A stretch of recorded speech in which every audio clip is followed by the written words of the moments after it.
Making all items weaker make early game champs with high base stats better? Depends on the champ.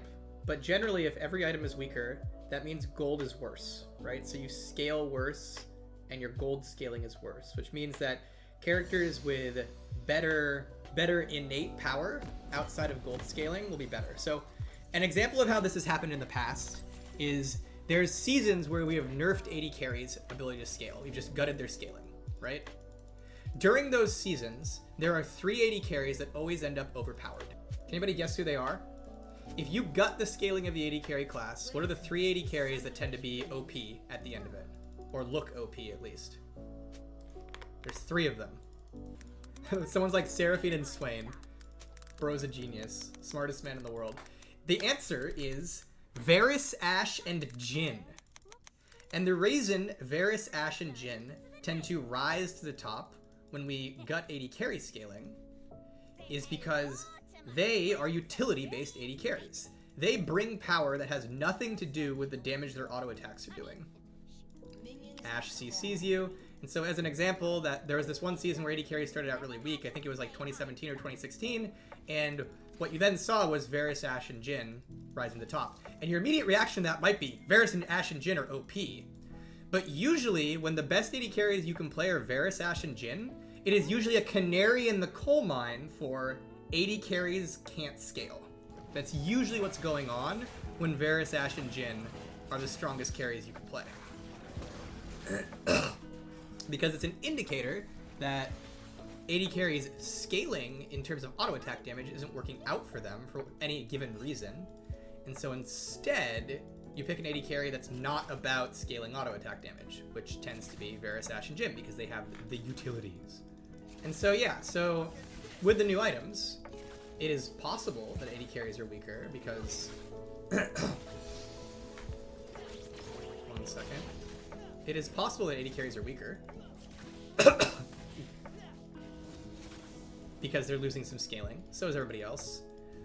A way you could determine if they were weaker is if in the new season, Varus, Ashe, and Jhin, or like characters like Jhin, Varus, or Ashe are the strongest AD carries, that would probably end up being an indication that AD carries might have lost more scaling than they could handle.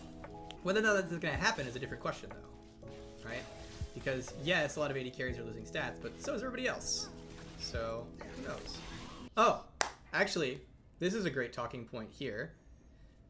So something people often ask is like, why isn't League based off of KDA or something like that, right? Like, why do I lose MMR when I played better than everybody else? And the question often comes down to things like KDA. So as an example in this game, Zeri is 0-1 and I'm 0-2.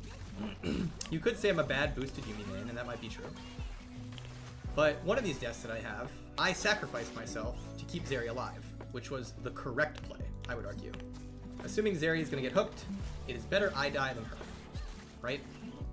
But that also, from a KDA perspective, is one of the possible instances where a lower KDA does not necessarily represent a person who is playing worse than someone else, right?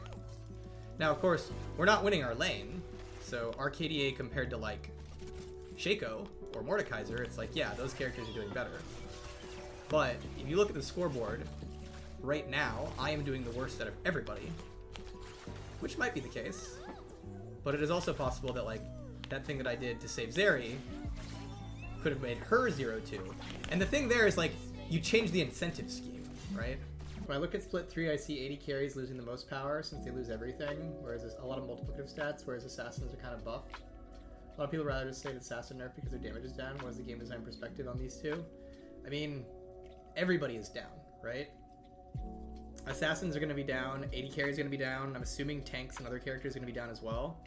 Like the item system is getting nerfed as a whole, so I don't know if it's the easiest to like completely determine which characters will be worse off versus others. I think any individual person can look at the item changes to their class and say like, and here's how my class is getting worse. And so I think, you know, it's all going to shake out, and we'll see what happens, and then the team will follow up on it and make sure that people are feeling good. I think if you're worried about 80 carries, I think that's a very reasonable thing to be worried about, because if I was to guess what characters are going to be the most affected by these changes, it would be the characters who are most reliant on items to feel powerful, which PS, the characters most reliant on items to feel powerful in League tend to be AD carries. So that's definitely something to think about, but it's kind of a thing where it's kind of hard to tell when you're changing like everything, right? And at the end of the day, we have to like take those risks and then trust that the team can follow up quickly to anything that's off. Yeah.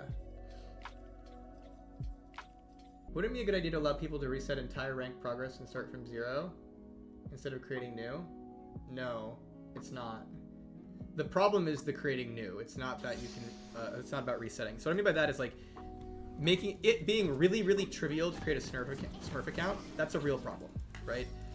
The fact that like anybody can just create a Smurf instantly and just go on that's more of the problem, I think, because it's not good to let people reset their rank progress, because that's just a formula for very uneven games, right? Like if any player at any point could be like a challenger player could be like, I want to be silver again, and they can just reset their rank progress. Like that is just a formula for a lot of MMR abuse and a lot of bad games, basically.